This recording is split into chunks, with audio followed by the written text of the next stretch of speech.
Should you be buying an M135i in 2026? And the answer is quite simple. Yes, you should buy an M135i in 2026, but let me explain why. Firstly, the looks. I think this car's aged very, very well. It looks good. The sort of rounded shapeness of it makes it look really, really smart. It's the traditional BMW styling before they went crazy with the grills, before they went crazy with the headlights and changing them all around. So it's got the classic angel lights with the foggy headlights optional extra, which I've recently fixed, but it just looks good. Even in this very, very, very stock format of this car, doesn't even have spaces. The only thing someone's done is this AliExpress style and performance mirror caps. The rest of the car is stock, and I think it still looks really, really good. Now just picture this, slightly lowered wheel spaces, little roof lip spoiler, more aggressive diffuser. This car will look 11 out of 10. Currently, maybe a 6.5, call it 7. If you make a 6-7 reference, you're getting banned. Whilst we're back here, let's talk about the exhaust, because this car comes with the N55 engine, which is just sublime. I absolutely love that engine. The aggressiveness of the noise, the throatiness.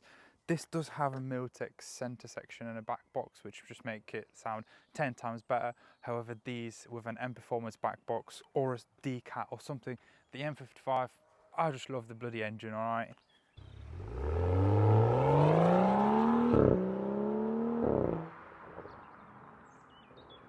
I do also have a B58 440i, and I genuinely do prefer the noise of this N55 M135i. I can't put my finger on it on what it is. I just love the sound of the N55. I've had various N55 engine cars, and I just love it. I don't know what else to say. In case anybody's been living under a rock, or you're 17, 18, 19 years old, only getting into cars, and you're looking at this as your next car, this is a rear-wheel drive, 302 horsepower engine car. This does come with the automatic ZF8 transmission, which is sublime. The ZF8 gearboxes don't really go wrong. There's nothing really that to watch out for. As long as it's not doing anything weird and jerky stuff when you're just driving around, it should be fine. They shouldn't be serviced apparently, according to BMW. Some people get them serviced, but honestly, as long as it's not broken, don't fix it. In terms of the engine, very, very reliable.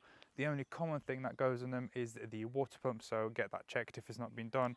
And the rocker cover gasket typically leaks oil, which can leak onto the exhaust and therefore create a sort of a burning smell, which may scare a few people, but get the rocker cover gasket changed if it hasn't been changed already. It's not an expensive job, just causes you less headaches in the long run. But other than that, unless someone tells me you're different, and I don't think they will because I've owned quite a few of these cars, they don't really go wrong. People talk about the bearings, but I think it's a bit of a myth. It doesn't really happen all that often, and if it does happen to your car, I'm sorry, but you're just very unlucky. It's not a common problem. As for the interior, I mean, it's a BMW. What can I say? If you've never been in one, BMW interiors, I know I'm biased, but it must be one of the best interiors in the market. Everything is just driver focused. Because it's a 2013 car, everything's a button. You know, these new cars that you can go and finance, everything's touchscreen. Like on my Golf GTE company car, I'm constantly turning up and down the volume and changing my cruise control. Doesn't happen on here because everything's a button, everything's where you're supposed to be, and the whole dash sort of centers towards you. BMW just got it right with these interiors. I'm sorry to say, if you're an Audi fan or whatever, it's just not as good. I've sat in various cars, a lot of different cars, and the BMW interiors just do it best, in my personal opinion. Does it look as flashy as a Mercedes in here? No, but I don't want it to. It's supposed to feel good when I'm driving and do what it needs to do, which just does exactly that. Like I say, yes, I'm biased. I've probably had about 60 cars, and probably majority of them are indeed BMWs, and there's a reason for it. It's just they're the best car. If you are looking for some of the advice I can give for interior options are definitely heated seats. You do want heated seats. These seats are manual. I would recommend electric if you can find them. Not a deal breaker by any means, in my opinion. You also ideally want the upgraded sound system. This has got bass speakers, and the way you can tell is by looking at the tweeters in the door. This one doesn't have any, as you can see on the screen right now. But if you've got upgraded HK option, they are sublime. The HK speakers are really, really good. Very, very recommend getting that done. The other thing is the screen. You can get the bigger ProNav screen. Really, you don't use it anyway because you use your phone for everything. However, it just looks better. So I would never buy the screen, the smaller screen, because it just looks a bit cheap and tacky, and then when you come to selling it, it's a big deal breaker for a lot of people. So it's always best to get a car with that. So when you come to selling it, it's easier, and when you're in it, it just looks more premium. The other thing is the gearbox. You can get these in a manual. However, the ZF8 is so well suited for these cars, how dailyable they are, how comfortable they are to drive on a daily basis. Really do recommend getting the automatic ZF8. You can also get them remapped, which just changes the driving dynamic even more, because the gear changes become a little bit more snappy, because in stock form they're a little bit slow in my opinion. Very, very good for comfort, very, very smooth. However, if you want a little bit sort of a sporty feel, I do recommend getting an XHP Stage 3 tune for the gearbox, and that will change the feel of the car completely. Obviously, an engine tune as well is always good. 300 horsepower is plenty in these engines. However, an easy remap Stage 1 and no extra faffing around and no decats gets you up to about 380 horsepower, which is a big boost. Obviously, if you do decat it or sports cat, you can get around 400 plus horsepower as well. So very, very big step. Definitely recommend it if you have money burning a hole in your pocket. But if you bought one of these which is slightly older, you probably don't have money burning in your pocket. So I would actually recommend the gearbox tune over the engine tune as a starting point for sure. But enough rambling, let's jump in the car and show you what this car's really about, or what you came for. Now then, how does this baby drive? Well, let's get it started and go for a little drive. If your BMW doesn't do that, it's probably broken. My mode of choice for driving currently this car is actually traction control fully off, and there's one big reason for that. This car is Litchfield tuned, and for whatever reason someone who had this mapped asked for pops and bangs in Sport and Sport Plus.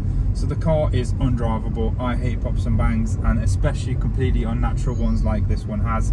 So I have to drive in traction control fully off to get a little bit of burbles like so. See, just very, very light. Subtle, that's how we like them here.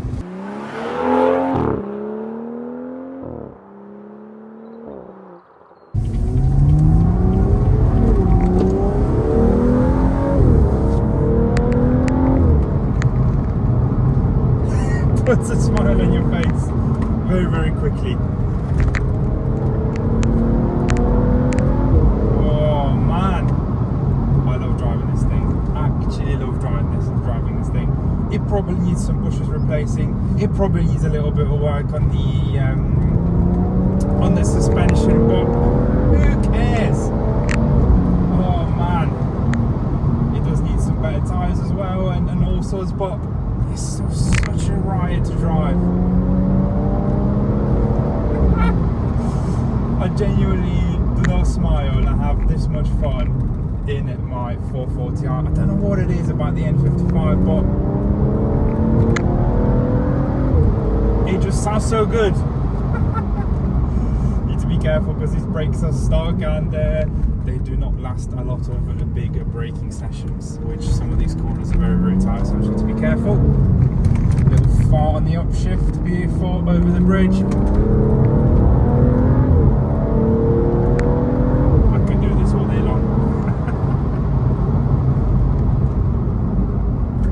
I think because of the shorter wheelbase in the M135i, the way it turns into a corner, sort of rotates around, it's so much better than the 440i. It must be the shorter wheelbase and the lighter car. The N55 also feels a lot torquier, so when you boot it out of the corner, it just sort of goes and picks up so much better than my B58 and my 440i. And my 440i is also remapped as well, so yeah, it's just the N55. I just love it. I absolutely love it. I do have to say though, obviously this one has a Miltech back box, which adds to the event. And if you do buy one of these and it doesn't have a modified exhaust, you will have to get it modified. I promise you, it makes the driving experience a million times better. My brother initially had a stock M135i and the exhaust was stock and it just sounded a little bit boring. I'm sorry for the pauses, but we have to listen to this together. And after a very short while, my brother was like, right, can we make this louder, please? So we did just that. We put a decal on his vehicle, a sports car officer. We put a decal on his car, and the driving experience just changes completely. It just does. I promise you, get your exhaust on. If you've got a stock N55, it's worth it. It's obviously being remapped. It picks up a lot better as well, so it does add a little bit to the tone as well. But honestly, a stock car with just a nice exhaust is all you need for happiness. Whoever said money doesn't buy happiness has never driven a decated N55 or an S65 enhanced 2M3 or any other V8 for that matter. They probably drive a boring Ford Focus and they try and tell people, or a Fiesta ST, and they tell people online that money doesn't buy happiness. It's a load of bullshit. So to go back to my original question, should you buy one of these in 2026? And honestly, for the amount of money these cars cost at the minute, I think it'd be silly to go and buy anything new and get yourself into finance and get yourself into potential trouble. Get yourself an M135i for under 10 grand. You could get a really nice one. I actually bought this specific car. It does have 136,000 miles on it, but it works flawlessly. I paid £6,000 for this car, and it's pretty good spec. I mean, come on, what else are you buying for £6,000 these days? And you're getting nearly 400 horsepower, you're getting rear-wheel drive fun, you got everyday luxuries with heated seats, bigger screen, good audio system, an amazing ZFA automatic gearbox, so you can just cruise when you need to. Your missus can warm her seat up, or Mr. or Mrs. or whatever you have, you know, we don't judge around here. And then when someone's in a Fiesta ST with a pops and bangs map pissing you off, sitting in your arse, you drop a gear, you disappear, and they're never going to see you again. What other car can do that for 6 grand? Please tell me. I'll be waiting, smiling, enjoying driving in my M135i while you take the time to comment. Thank you for watching, and I'll see you in the next one.